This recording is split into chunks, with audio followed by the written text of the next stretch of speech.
Bismillahirrahmanirrahim. Assalamualaikum warahmatullahi wabarakatuh. Waalaikumsalam. Sampurasun.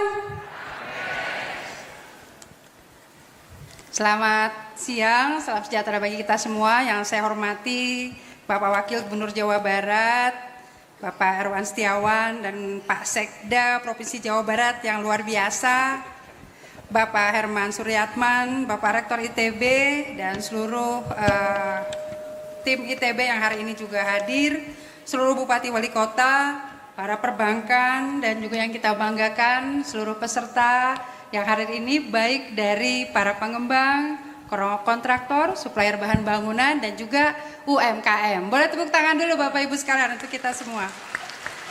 Izinkan saya pantun dulu, tolong cakepnya ya. Gunung Tangkuban tampak gagah, sawah hijau indah dipandang mata.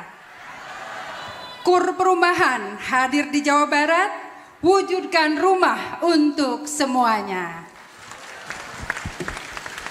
Bapak Ibu sekalian, saya akan langsung seperti tadi sampaikan Bapak Moderator, terima kasih Bapak. Jadi saya ingin menyampaikan di kesempatan yang sangat baik ini luar biasa tentang KUR Perumahan. Apa sih KUR Perumahan?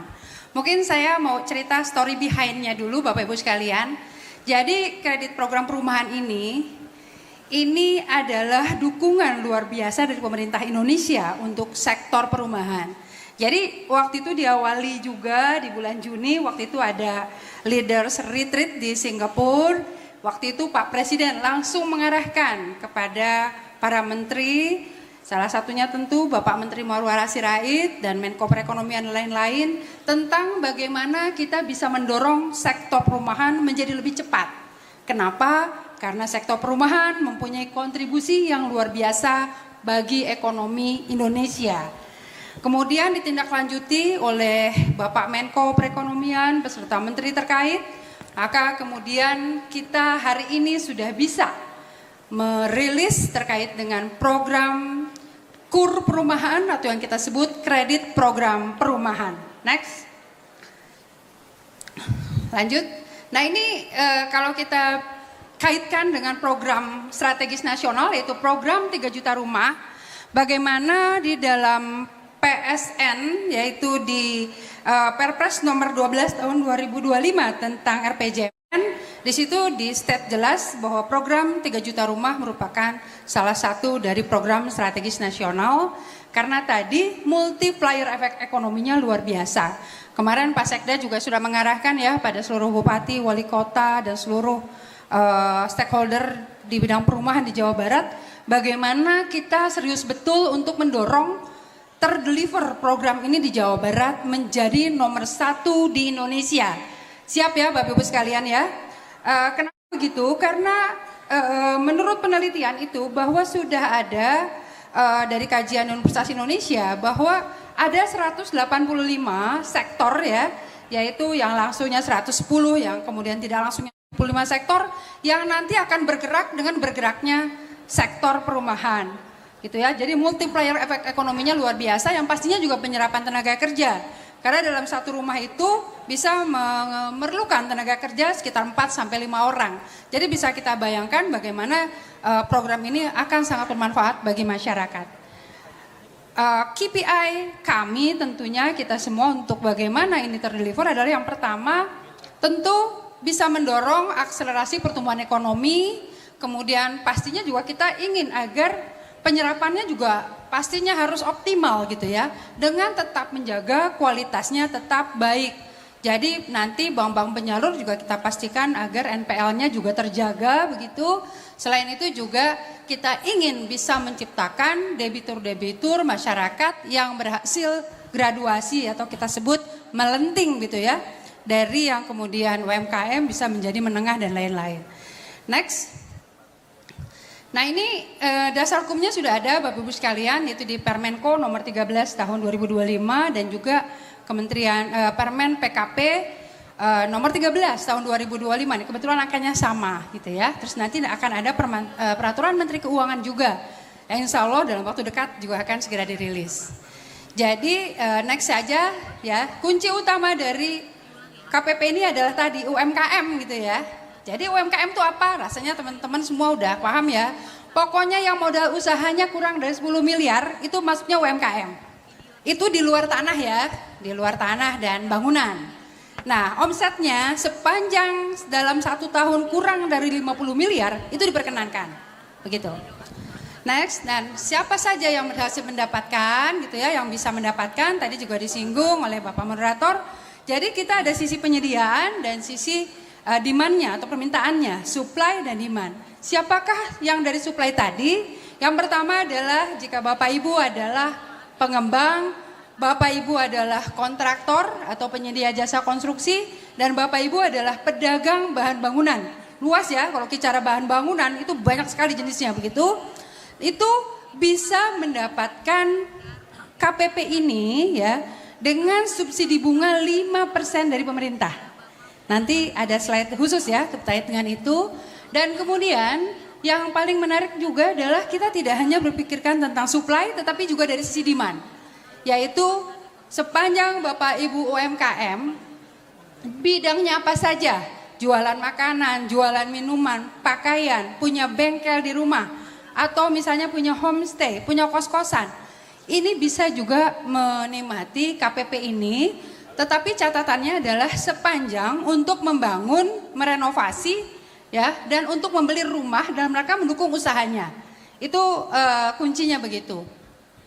Untuk apa nih dana ini? Ya tadi ya, kalau dari sisi penyediaan, kalau untuk pengembang, kontraktor, dan pedagang bahan bangunan bisa untuk pengadaan tanah. Jadi kredit investasi boleh nih. Kemudian juga pembelian bahan bangunan, pengadaan barang jasa gitu ya, untuk membangun rumah dan perumahan. Itu diperkenankan. Nah tapi kalau untuk sisi permintaan seperti tadi saya sampaikan, bisa digunakan untuk membeli, merenovasi, dan kemudian membangun rumah untuk mendukung kegiatan usahanya. Jadi kedukung usaha ini juga agak luas ya. Jadi misalnya rumahnya dipakai untuk penyimpanan nih gitu ya. Karena dia butuh gudang, itu juga diperkenankan. Lanjut. Nah ini objeknya dari KPP ya. Jadi ini bisa rumah dan perumahan. Kalau bicara perumahan, Bapak Ibu pengembang ini kan luas ya. Tentu ada PSU yang dibangun dan lain-lain juga diperkenankan. Nah kalau di sisi permintaan rumahnya rumah apa? Segala jenis rumah itu bisa gitu ya. Sepanjang itu dalam rangka digunakan untuk usaha. Nah sekarang kita masuk ke dalam plafonnya nih yang menarik gitu ya. Nah ini syaratnya ya pastinya ini seperti halnya syarat KUR ya, hampir sama. Tetapi yang menarik di sini ya, yang mungkin sebelumnya dulu, yang menarik di sini KPP ini berbeda dengan KUR yang existing ya. Jadi kalau Bapak Ibu masih mempunyai kredit komersil di bank, sepanjang kinerjanya bagus gitu ya, cicilan dan lain-lain, itu diperkenankan untuk mengambil KPP ini. Ya, kalau biasanya kan nggak boleh tuh gitu ya. Tapi di sini kita diperkenankan. Jadi kita buka seluas-luasnya untuk teman-teman pengembang, kontraktor maupun pedagang bahan bangunan. Gitu kan. Tapi yang nggak boleh apa? Yang nggak boleh kalau dia sedang mengikuti KUR ya yang sejenis atau kredit yang memang dari pemerintah, itu tidak diperkenankan. Karena nanti subsidinya jadi double dong gitu. Lanjut. Plafon ya. Jadi kalau dari sisi plafonnya untuk sisi penyediaan itu adalah Bapak Ibu bisa dari sisi penyediaannya adalah bisa plafonnya 5 miliar, bahkan bisa di revolving sampai dengan 20 miliar. Tapi dari sisi demand atau Bapak Ibu UMKM yang mau benerin rumah dan lain-lain itu bisa yang paling tingginya di 500 juta begitu ya. Nah ini dari sisi penarikan ya tadi 5 miliar 20 miliar, nanti detailnya teman-teman bank di sini ada dari Bank BJB, dari BTN ya, bisa juga menjelaskan jika memang nanti ada pertanyaan-pertanyaan terkait dengan ini. Nah kemudian bagaimana caranya kalau misalnya ingin mengakses ya, kalau dari sesi teman-teman semua, tentu nanti akan ada bank penyalur. Bank penyalur akan ber-PKS dengan kami gitu ya. Jadi Bapak Ibu nanti tinggal menghubungi bank penyalurnya. Ya, jadi karena subsidinya 5% nih dari sisi penyediaan, maka misalnya kalau BTN 12,5 misalnya ya, 20,5 berarti 5%-nya disubsidi oleh pemerintah. Sehingga Bapak Ibu itu bisa hanya di 7,5 saja. Nah ini saya kira sangat menarik. Kemudian kalau dari sisi demand ya atau UMKM tadi tuh, di sini tadi saya lihat dari Pak Sekda juga banyak sekali UMKM yang hadir di sini. Itu suku bunganya adalah di 6% ya. Dan Bapak Ibu sekalian, yang disiapkan pemerintah juga luar biasa gitu ya. Jadi ada 117 triliun itu dari sisi supply dan 13 triliun dari sisi demand. Jadi totalnya di 130 triliun begitu.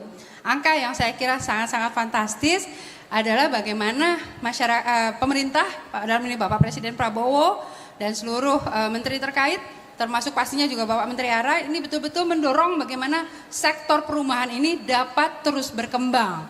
Dan Jawa Barat nanti Pak Heru juga bisa cerita, Jawa Barat juga sebetulnya kalau kita bicara rumah subsidi gitu ya, ini juga kalau bicara presentasi di seluruh provinsi juga terbesar. Jadi saya kira tadi Pak Sekda juga menyampaikan bahwa ini tidak hanya sekedar sosialisasi Bapak Ibu sekalian, nanti akan dibikin satgasnya juga oleh Pak Sekda di Jawa Barat, sehingga tadi tema pertemuan hari ini adalah penguatan ekosistem perumahan ya melalui sosialisasi, KUR, terus nanti juga Pak Heru mungkin bicara tentang FLPP, ini betul-betul dapat terwujud. Saya kira demikian Pak Moderator, tidak berpanjang lebar karena nanti mungkin di diskusi akan bisa jauh lebih jelas. Sekali lagi terima kasih. Wassalamualaikum warahmatullahi wabarakatuh.